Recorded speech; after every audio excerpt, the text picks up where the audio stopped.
आदरणीय अध्यक्ष महोदय,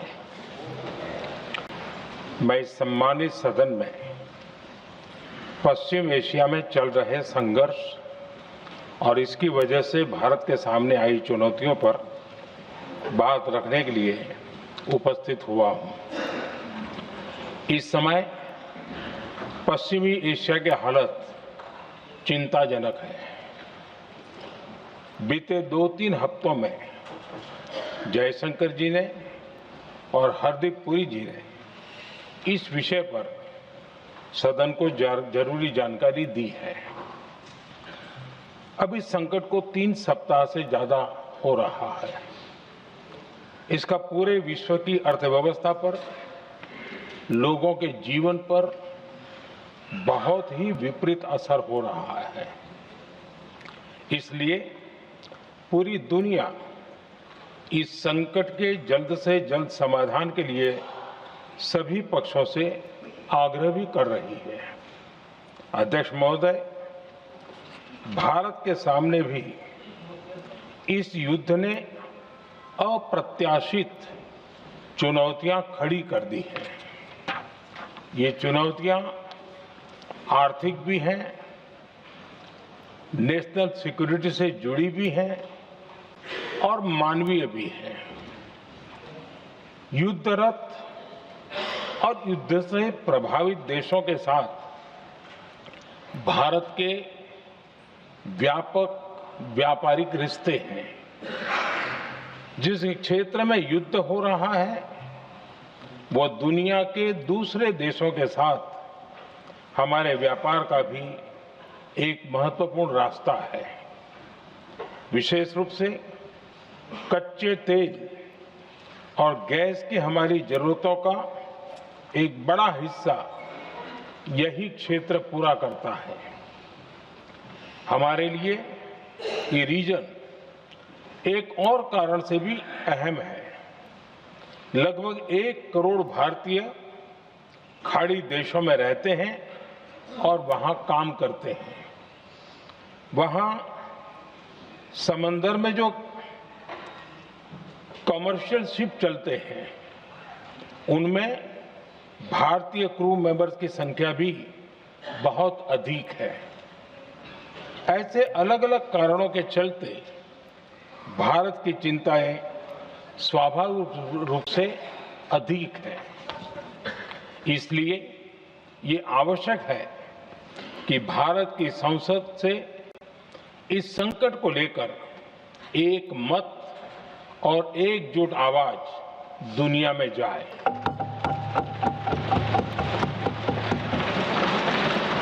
अध्यक्ष जी, जब से ये युद्ध शुरू हुआ है तब से ही प्रभावित देशों में हर भारतीय को जरूरी मदद दी जा रही है। मैंने खुद पश्चिम एशिया के ज्यादातर देशों के राष्ट्राध्यक्षों के साथ 2 राउंड फोन पर बात की है। सभी ने भारतीयों की सुरक्षा का पूरा आश्वासन दिया है। दुर्भाग्य से इस दौरान कुछ लोगों की दुखद मृत्यु हुई है और कुछ घायल हुए हैं।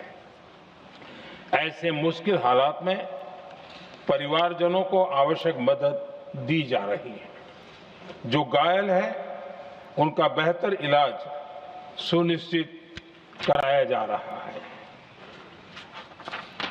अध्यक्ष जी, प्रभावित देशों में हमारे जितने भी मिशन हैं वो निरंतर भारतीयों की मदद करने में जुटे हैं।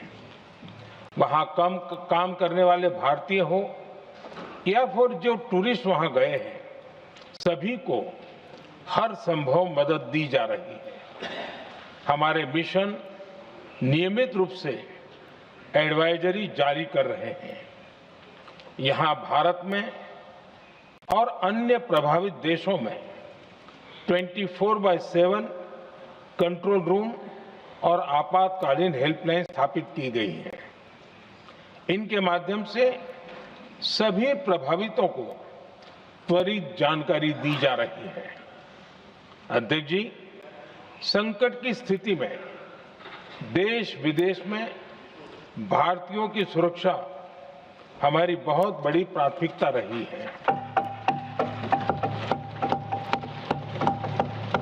युद्ध शुरू होने के बाद से लेकर अब तक 3,75,000 से अधिक भारतीय सुरक्षित भारत लौट चुके हैं।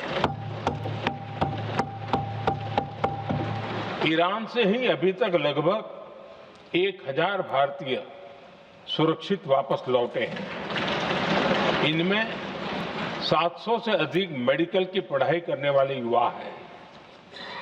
खाड़ी देशों में भारतीय स्कूलों में हजारों विद्यार्थी पढ़ते हैं। सीबीएसई ने ऐसे सभी भारतीय स्कूलों में होने वाली कक्षा 10वीं और 12वीं की निर्धारित परीक्षाओं को रद्द कर दिया है। इन बच्चों की पढ़ाई निर्बाध चलती रहे, इसके लिए सीबीएसई उचित कदम उठा रही है। यानी सरकार संवेदनशील भी है, सतर्क भी है और हर सहायता के लिए तत्पर भी है। माननीय अध्यक्ष जी, भारत में बड़ी मात्रा में कच्चा तेल, गैस और फर्टिलाइजर जैसी अनेक जरूरी चीजें हॉर्मुज स्ट्रेट के रास्ते से आती हैं। युद्ध के बाद से ही हॉर्मुज स्ट्रेट में जहाजों का आना जाना बहुत चुनौतीपूर्ण हो गया है। बावजूद इसके हमारी सरकार का ये प्रयास रहा है कि पेट्रोल, डीजल और गैस की सप्लाई बहुत ज्यादा प्रभावित न हो। देश के सामान्य परिवारों को परेशानी भी कम से कम हो, इस पर हमारा फोकस रहा है। हम सभी जानते हैं, देश अपनी जरूरत की 60% एलपीजी आयात करता है। इसकी सप्लाई में अनिश्चितता के कारण सरकार ने एलपीजी के डोमेस्टिक उपयोग को प्राथमिकता दी है। साथ ही एलपीजी के देश में ही उत्पादन को भी बढ़ाया जा रहा है। पेट्रोल, डीजल की सप्लाई पूरे देश में सुचारू रूप से होती रहे, इस पर भी लगातार काम किया गया है। अध्यक्ष जी, आज की इन परिस्थितियों में एनर्जी सिक्योरिटी को लेकर बीते एक दशक में उठाए गए कदम और भी प्रासंगिक हो गए हैं। भारत ने बीते 11 वर्षों में अपनी एनर्जी इंपोर्ट का डाइवर्सिफिकेशन किया है। पहले क्रूड ऑयल, एलएनजी, एलपीजी ऐसी एनर्जी जरूरतों के लिए 27 देशों से इंपोर्ट किया जाता था। वहीं आज भारत 41 देशों से एनर्जी इंपोर्ट करता है। अध्यक्ष जी, बीते दशक में भारत ने संकट के ऐसे ही समय के लिए कच्चे तेल के भंडारण को भी प्राथमिकता दी है। आज भारत के पास 53 लाख मीट्रिक टन से अधिक का स्ट्रेटेजिक पेट्रोलियम रिजर्व है और 65 लाख मीट्रिक टन से अधिक के रिजर्व की व्यवस्था पर देश काम कर रहा है। हमारी तेल कंपनियों के पास जो रिजर्व रहता है वो अलग है। बीते 11 वर्षों में हमारी रिफाइनिंग कैपेसिटी में भी उल्लेखनीय वृद्धि हुई है।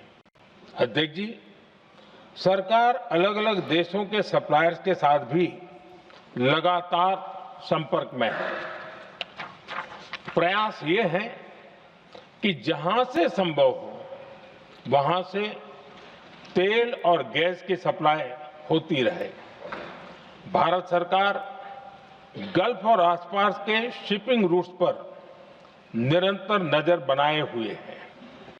हमारा प्रयास है कि तेल हो, गैस हो, फर्टिलाइजर हो, ऐसे हर जरूरी सामान से जुड़े जहाज भारत तक सुरक्षित पहुंचे।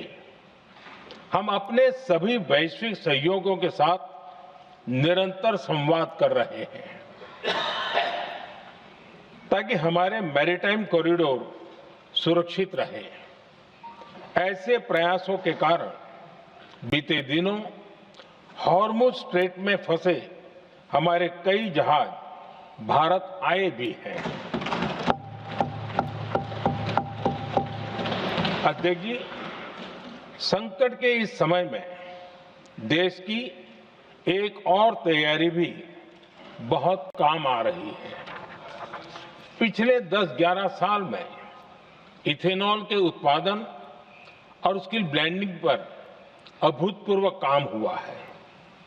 एक दशक पहले तक देश में सिर्फ 1-1.5% इथेनॉल ब्लेंडिंग कैपेसिटी थी। आज हम पेट्रोल में 20% इथेनॉल ब्लेंडिंग के करीब पहुंच रहे हैं। इसके कारण प्रति वर्ष करीब 4.5 करोड़ बैरल कम ऑयल इंपोर्ट करना पड़ रहा है। ऐसे ही रेलवे के बिजलीकरण से भी बहुत बड़ा फायदा हो रहा है। अगर रेलवे का इतना बिजलीकरण न होता तो हर साल करीब 180 करोड़ लीटर डीजल अतिरिक्त लगता। ऐसे ही हमने मेट्रो का नेटवर्क बढ़ाया है। 2014 में जहां देश में मेट्रो नेटवर्क 250 किलोमीटर से भी कम था, आज ये बढ़कर करीब 1100 किलोमीटर हो गया है। हमने इलेक्ट्रिक मोबिलिटी पर बहुत अधिक बल दिया। केंद्र सरकार ने राज्यों को 15,000 इलेक्ट्रिक बसें चलाने के लिए दी हैं। आज जिस स्केल पर वैकल्पिक ईंधन पर काम हो रहा है, उससे भारत का भविष्य और सुरक्षित होगा।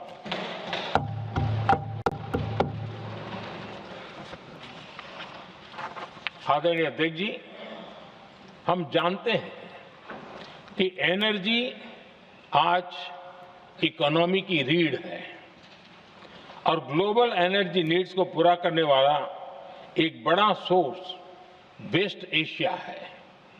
स्वाभाविक है कि दुनिया भर की अर्थव्यवस्था वर्तमान संकट से प्रभावित हो रही है और भारत पर इसका कम से कम दुष्प्रभाव हो, इसके लिए निरंतर प्रयास किए जा रहे हैं।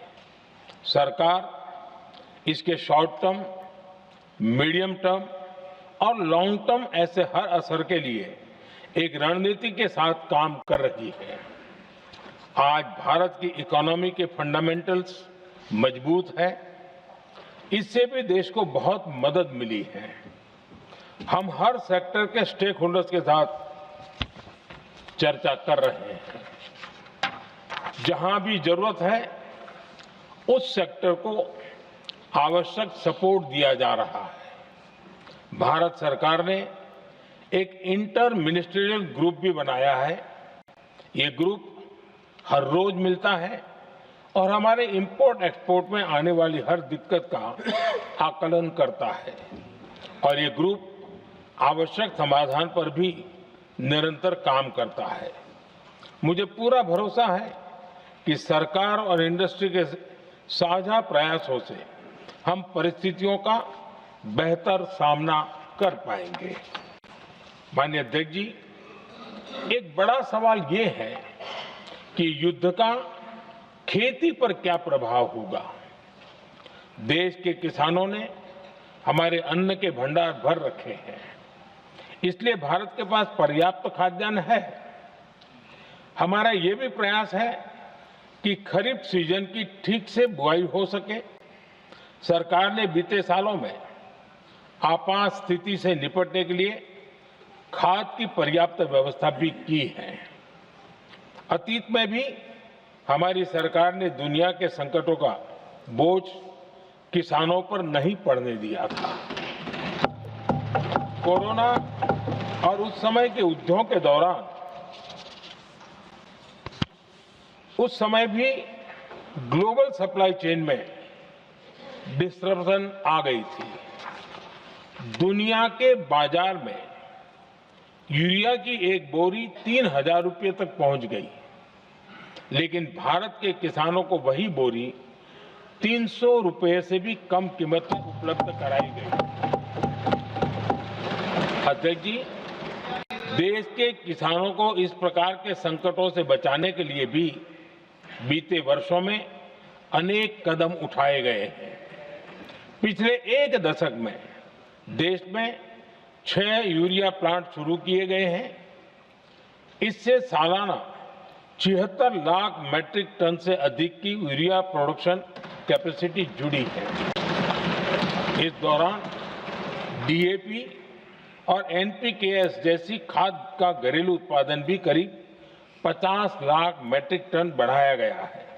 इतना ही नहीं, तेल और गैस की तरह खाद के आयात को भी डाइवर्सिफाई किया गया है। ऐसे ही डीएपी और एनपीके के आयात के लिए भी हमने अपने विकल्पों को विस्तार किया है। अध्यक्ष जी, सरकार ने देश के किसानों को made in India nano urea का विकल्प भी दिया है। सरकार किसानों को प्राकृतिक खेती के लिए भी प्रोत्साहित कर रही है। पीएम कुसुम योजना के तहत किसानों को 22 लाख से ज्यादा सोलर पंप दिए गए हैं। इससे भी डीजल पर उनकी निर्भरता कम हुई है। मैं सदन के माध्यम से देश के किसानों को विश्वास दिलाता हूं कि सरकार किसानों की हर संभव मदद करती रहेगी। आदरणीय अध्यक्ष जी, युद्ध का एक बहुत बड़ा चैलेंज ये भी है कि भारत में गर्मी का मौसम शुरू हो रहा है। आने वाले समय में बढ़ती गर्मी के साथ बिजली की डिमांड बढ़ती जाएगी। फिलहाल देश के सभी पावर प्लांट्स के पर्याप्त कोल स्टॉक्स उपलब्ध है। भारत ने लगातार दूसरे साल 100 करोड़ टन कोयला उत्पादन करने का रिकॉर्ड बनाया है।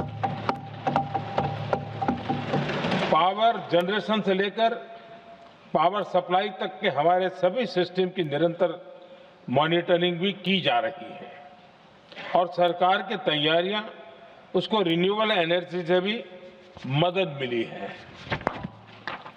बीते दशक में रिन्यूएबल एनर्जी की तरफ देश ने बड़े कदम उठाए हैं। आज हमारी total install power generation capacity का आधा हिस्सा रिन्यूएबल सोर्स से आता है। हमारी कुल रिन्यूएबल क्षमता आज 250 गीगावाट के ऐतिहासिक आंकड़े को पार कर गई। बीते 11 वर्षों में देश ने अपनी सोलर पावर कैपेसिटी करीब 3 गीगावाट से बढ़ाकर 140 गीगावाट तक पहुंचाई है। बीते वर्षों में देश में करीब 40 लाख रूफटॉप सोलर लगे हैं। इसमें पीएम सूर्यघर मुफ्त बिजली योजना से भी लोगों को काफी मदद मिली है। गोवर्धन योजना के तहत देश में आज 200 कॉम्प्रेस बायोगैस प्लांट भी काम करना शुरू कर चुके हैं। ये सारे प्रयास आज देश के बहुत काम आ रहे हैं। सरकार ने भविष्य की तैयारी और बढ़ाते हुए शांति एक्ट माध्यम से देश में न्यूक्लियर एनर्जी के उत्पादन को भी प्रोत्साहित किया है। कुछ ही दिन पहले small hydro power development scheme को भी हरी झंडी दी गई है, जिससे अगले 5 वर्षों में 1500 मेगावाट नई हाइड्रो पावर कैपेसिटी जोड़ी जाएगी। आदरणीय अध्यक्ष जी, जहां तक डिप्लोमेसी की बात है, भारत की भूमिका स्पष्ट है। शुरुआत से ही हमने इस संघर्ष को लेकर अपनी गहरी चिंता व्यक्त की है। मैंने स्वयं भी पश्चिम एशिया की सभी संबंधित नेताओं से बातचीत की है। मैंने सभी से तनाव को कम करने और इस संघर्ष को खत्म करने का आग्रह किया है। भारत ने नागरिकों, एनर्जी और ट्रांसपोर्ट से जुड़े इंफ्रास्ट्रक्चर पर हमलों का विरोध किया है। कमर्शियल जहाजों पर हमला और हॉर्मुज स्ट्रेट जैसे अंतर्राष्ट्रीय जलमार्ग में रुकावट अस्वीकार्य है। भारत डिप्लोमेसी के जरिए युद्ध के इस माहौल में भी भारतीय जहाजों के सुरक्षित आवागमन के लिए निरंतर प्रयास कर रहा है। अध्यक्ष महोदय, भारत हमेशा से ही मानवता के हित में और शांति के पक्ष में अपनी आवाज उठाता रहा है। मैं फिर कहूंगा कि बातचीत और कूटनीति ही इस समस्या का समाधान है। हमारे हर प्रयास तनाव को कम करने, इस संघर्ष को समाप्त करने के लिए है। इस युद्ध में किसी के भी जीवन पर संकट मानवता के हित में नहीं है। इसलिए भारत का प्रयास सभी पक्षों को जल्द से जल्द शांतिपूर्ण समाधान के लिए प्रोत्साहित करने का है। अध्यक्ष जी, जब ऐसे संकट आते हैं तो कुछ तत्व इसका गलत फायदा उठाने की कोशिश भी करते हैं। इसलिए कानून व्यवस्था सुनिश्चित करने वाली सभी एजेंसियों को अलर्ट पर रखा गया है। कोस्टल सिक्योरिटी हो, बॉर्डर सिक्योरिटी हो, साइबर सिक्योरिटी हो, स्ट्रेटेजिक इंस्टॉलेशंस हो, सबकी सुरक्षा को और मजबूत किया जा रहा है। अध्यक्ष जी, इस युद्ध के कारण दुनिया में जो कठिन हालात बने हैं, उनका प्रभाव लंबे समय तक बने रहने की आशंका है। इसलिए हमें तैयार रहना होगा, हमें एकजुट रहना होगा।